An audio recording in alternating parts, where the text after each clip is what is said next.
Trzy kontrowersyjne różnice między Polską a Australią.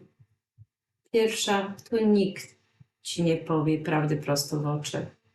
Druga, tu nie wypada mówić słowa nie. Trzecia, tu możesz być kim chcesz, byle nie za dużo. Prawda czy fałsz? Sami posłuchajcie. Dzisiaj zabieram Was na wycieczkę do Port Coogee, właśnie w zachodniej Australii, okolice Perth, a raczej Fremantlu. Zobaczcie, zostańcie ze mną i posłuchajcie. W Australii ludzie są zawsze mili. Nawet gdy coś im nie pasuje. W pracy, w sklepie, na ulicy ciągłe uśmiechy na buzi. Wszyscy mówią amazing, lovely, beautiful day. Wszystko jest piękne dla nich. Problem jest, ale oni go nie powiedzą. Nie chcą, abyś poczuł się źle i wolą powiedzieć coś ładnie, nawet jeśli nie jest prawdą. Usłyszawszy pozytywne frazesy i zero konkretów. Natomiast w Polsce jest, jak coś jest źle, ktoś ci to powie, mówimy wprost, konkretnie, bez owijania. Szczerość jest wartością dla nas, Polaków. Zepsute reklamują. Nie smakuje, to powiem. To było nie na miejscu, mówię od razu. Więc widzicie, różnica między Australią a Polską jest ogromna. I do tego wszystkiego trzeba się przystosować, trzeba się nauczyć. Bo Polacy w Australii błędnie biorą uprzejmość za szczerość, a Australijczycy biorą polską szczerość za nieuprzejmość. I żeby się tego nauczyć, trzeba naprawdę czasu. I żeby to zrozumieć. Niektórzy właśnie się oburzają, mówią różne dziwne, negatywne rzeczy na temat Australijczyków. Nie, oni po prostu tacy są. Czy to jest złe, czy nie? Dajcie mi znać w komentarzach. Chciałabym usłyszeć Waszą opinię. I druga taka kontrowersyjna różnica jest, tu nie wypada mówić nie. Dziwne, prawda? No jak można nie mówić nie?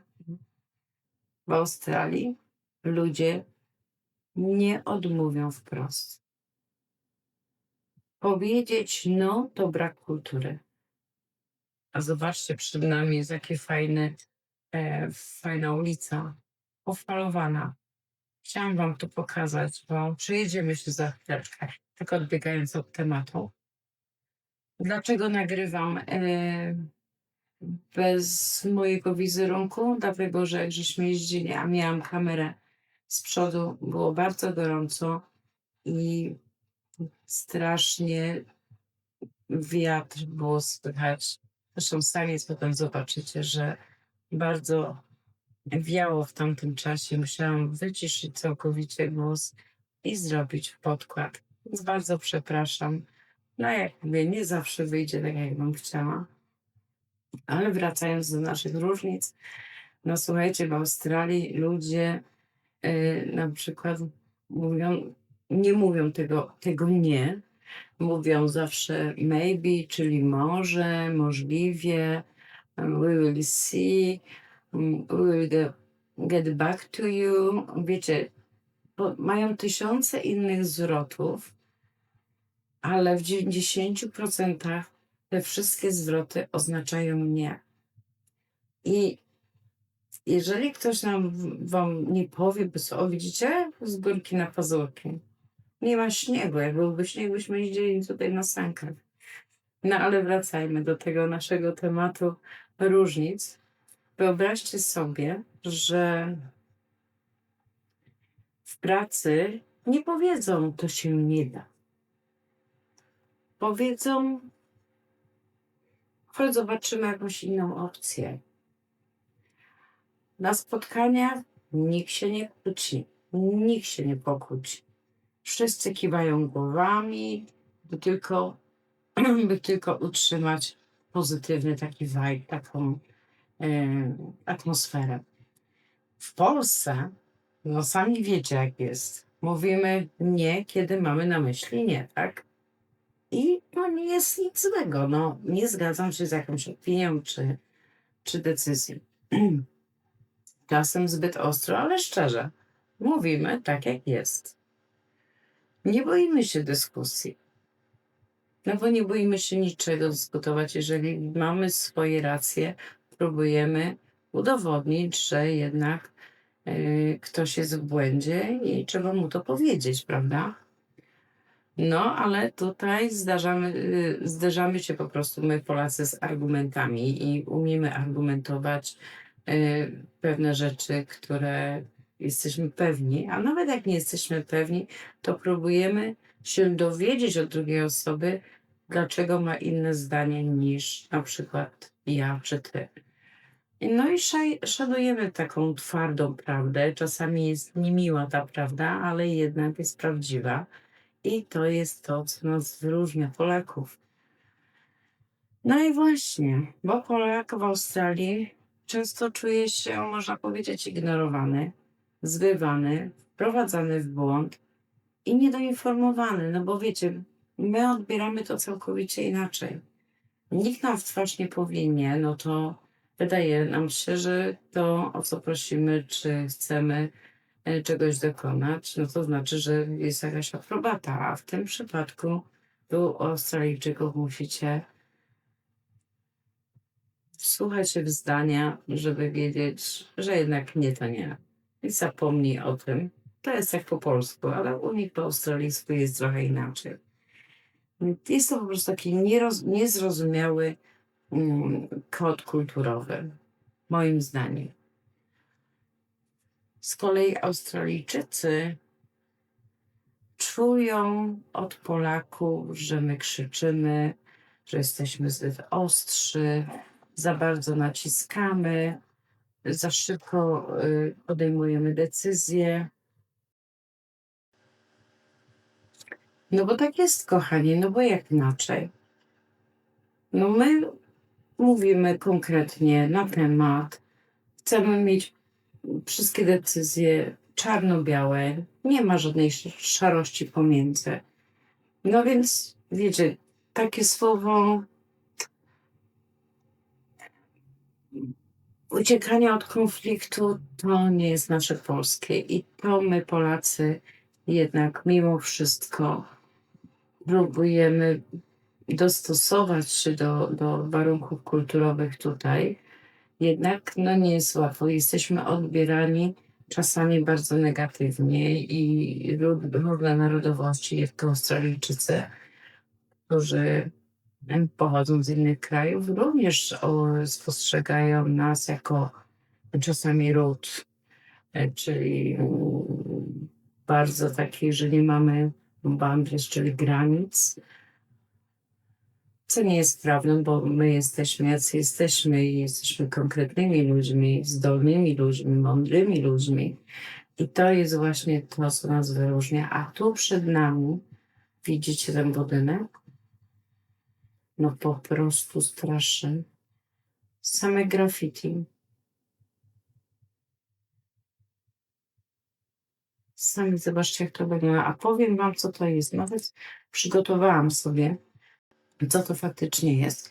Jest to elektrownia, dawna elektrownia opalana ropą naftową i węglem. Położona właśnie tutaj w okolicach Port Coogee. Jest to South Fremantle, przepraszam. Wracając do naszych tematów. Pięknie, prawda? Boże, stocek po prostu był nieziemski. Trochę wiało, dlatego mój mikrofon bardzo był wyczulony na te wiatry, więc musiałam to odłączyć, nie było sensu.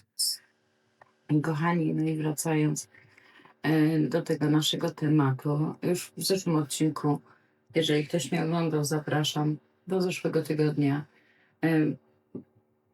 podjęłam wyzwanie 3 różnic między Polską a Australią, a dzisiaj mówię o kontrowersjach, dlatego co chodzi, wspominałam już w zeszłym odcinku, że tutaj ludzie kochają równowagę i praca jest po to, aby żyć. Pracocholicy raczej nie są tutaj zrozumiani przez Australijczyków. Australijczycy nie lubią, gdy ktoś wyróżnia się za bardzo. Tak jest moje osobiste zdanie, chociaż nie mówią głośno na przykład o sukcesie. Często można usłyszeć: słuchaj, zwolnij, albo praca to nie wszystko. Natomiast dla nas Polaków, no my jesteśmy, ambicja jest dla nas równa się wartość. Chcemy dobrze zrobić pracę, liczymy na szacunek, jesteśmy zdolni i wtedy szybko też awansujemy. Cenimy sobie profesjonalizm i tempo.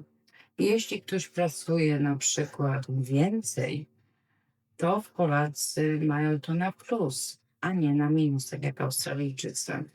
Dlaczego to kontrowersyjne? No ja powiem tak, bo Polak w Australii często czuje się, że musi udawać wolniejszego, żeby pasować do reszty. Czy to prawda, czy nie? Myślę, że po części tak. Że praca jest postrzegana jako presja. Ja myślę, że tu w tym przypadku nie. To zależy może kto co wykonuje. Że nie wypada być ambitnym, no tu czasami w Australii można. Ja myślę, że to jest każdego personalna sprawa. Że sukces nie jest mile widziany, też nie sądzę. Ludzie, również Australijczycy, awansują na dość wysokich pozycjach. Jest bardzo dużo bogatych ludzi tutaj w Australii, więc tutaj co chodzi o takie kontrowersje, myślę, że nie są zbyt prawdziwe. Ale powiem wam jeszcze o jednej kontrowersji, która mnie tutaj zaskoczyła w Australii i nie wiedziałam, co mam zrobić. Zaraz wam o tym opowiem. Słuchajcie, następną taką różnicą, czy to jest kontrowersja? Może nie. Jest to różnica między Polską a Australią, a mianowicie podejście do dzieci i wychowanie. Jak Australia wychowuje dzieci? Czy to jest szok dla Polaków? No, w Australii dzieci mają ogromną niezależność. Od małego uczą się samodzielności, decydowania o sobie, wyrażania emocji i bycia asertywnym. W Polsce częściej dominuje model opiekuńczy i bardziej kontrolujący. Słuchajcie, co mnie najbardziej zaskoczyło tutaj, co chodzi o wychowywanie dzieci, co chodzi o szkoły. To jest dla mnie kontrowersja, może w jakimś tam stopniu, a powiem wam dlaczego. Słuchajcie, system australijski, co chodzi o nauczanie, jest to oczywiście przedszkole, gimnazjum, czyli szkoła podstawowa i gimnazjum, i szkoła średnia, tak? Wszystko jest fajnie, ale jak tutaj przyjeżdżacie do Australii i przyjeżdżacie z dziećmi, to myślę, że warto byłoby się dowiedzieć, jak to wygląda. Ja o tym nie wiedziałam. Ja po prostu, a jak wiecie, byłam na wizie studenckiej, więc miałam dużo ograniczeń i dużo płatności. Ale co się okazuje, tu w Australii co 10 tygodni dzieci mają 2 tygodnie przerwy. Co 10 tygodni. Słuchajcie, to było dla mnie szokiem, dlatego że ja musiałam chodzić do szkoły. Mój mąż musiał szukać pracy, znaleźć pracę, więc przez 2 tygodnie, co 10 tygodni przez 2 tygodnie, trzeba było poszukać kogoś, żeby się ktoś zajął dziećmi, albo po prostu ja musiałam siedzieć w domu. To jest bardzo uciążliwe. Czy to jest kontrowersyjne? Nie. Co chodzi o wychowanie dzieci, jest to bardzo fajne, bo dzieci Uczą się bardzo dużo praktycznych rzeczy. Nie ma takiego nauczania, jak jest w Polsce. Nie mówię, czy to jest dobre, czy złe. Absolutnie nie będę tego porównywać, bo jest naprawdę inne. Wiem, bo moje córki pokończyły tutaj szkoły, kończąc high schoolem, czyli liceum, można powiedzieć. Bo kwestia studiów to jest też troszeczkę inna kwestia, jeżeli idzie się na studia. Natomiast co chodzi o wiek taki do pełnoletności, no niestety rodzice muszą się zmagać z tym, że dzieci co 10 tygodni mają 2 tygodnie przerwy. No i oczywiście w połowie grudnia do końca stycznia e, mają wakacje letnie. Ale co 10 tygodni jest, czy to lato, czy jesień, czy zima. Dzieci mają wolne. I ja mówię, z perspektywy dziecka jest to fajne, bo dziecko ma na złapanie oddechu trochę czasu. Co jest też fajne, jest to taki bardziej styl amerykański, wydaje mi się. Nigdy nie byłam w Ameryce, ale przynajmniej z filmu, z tego co widziałam. Tu w Australii również jest tak, że każde dziecko ma swoją szafkę w szkole, tam zostawia rzeczy, książki i dzieci uczą się w szkołach. Nie uczą się, mają bardzo mało zadań, potem już w starszych klasach więcej, ale tak do podstawówki dzieci nie noszą ze sobą tornistrów, nie noszą ciężkich plecaków. Po prostu wszystko zostaje, cały materiał zostaje w szkole i dopiero na weekend się zabiera, albo to, co na przykład chcą dzieci coś zrobić, czy nauczyciel coś tam zlecił. Jest taka możliwość, że mogą zabrać ze sobą. Natomiast w większości rzeczy zostaje w szkole, co mi osobiście się bardzo podoba. Natomiast co jest kontrowersyjne, czy to złe, czy nie, w dzisiejszych czasach, wiecie, świat oszalał, dzieją się różne dziwne rzeczy. No i powiem wam, że tu w Australii jest takie prawo, że do 12 roku życia dziecko nie powinno być zostawione same sobie. Co mam na myśli? Ze względu na to też, że tu są duże odległości między szkołą a domem na przykład. Ja w Polsce miałam przez ulicę szkołę podstawową i wiecie, miałam 5 minut, 3 minuty do szkoły. Jak mi brakło jedzenia, byłam głodna, to leciałam do domu na obiad, tak? Na długiej przerwie. Więc wiecie, całkiem inne realia są tutaj. Dzieci tutaj mają więcej luzu. I czego oni ich tu uczą? Uczą ich tu dużo praktycznych rzeczy. Uczą ich gotowania, mają duży nacisk na sport, na taniec, na muzykę. Tak, no więc wiecie, szkolnictwo też jest tutaj inne i są tu oczywiście bardzo popularne prywatne szkoły, przeważnie szkoły katolickie, ale też różnych innych wyznań, przepraszam. I oczywiście są też szkoły publiczne, gdzie na każdej dzielnicy taką szkołę można, przeważnie jest. Szkoły są parterowe, nie ma czegoś takiego, może mają parter i pierwsze piętro, maksymalnie nie są to takie olbrzymie szkoły 2- czy piętrowe, jak są w Polsce, nie to, że mieliśmy, ale są nadal. Więc tyle z dzisiejszego dnia. Chciałam wam pożyczyć spokoju, ciepełka, bo wiem, że u was mrozi. No i do usłyszenia. Może mi się coś uda nagrać jutro.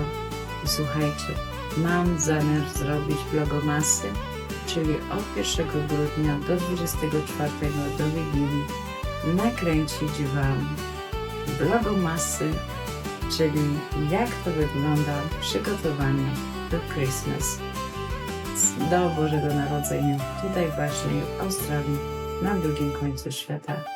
Życzę wam wszystkiego dobrego i do następnego. Buziaczki, bye!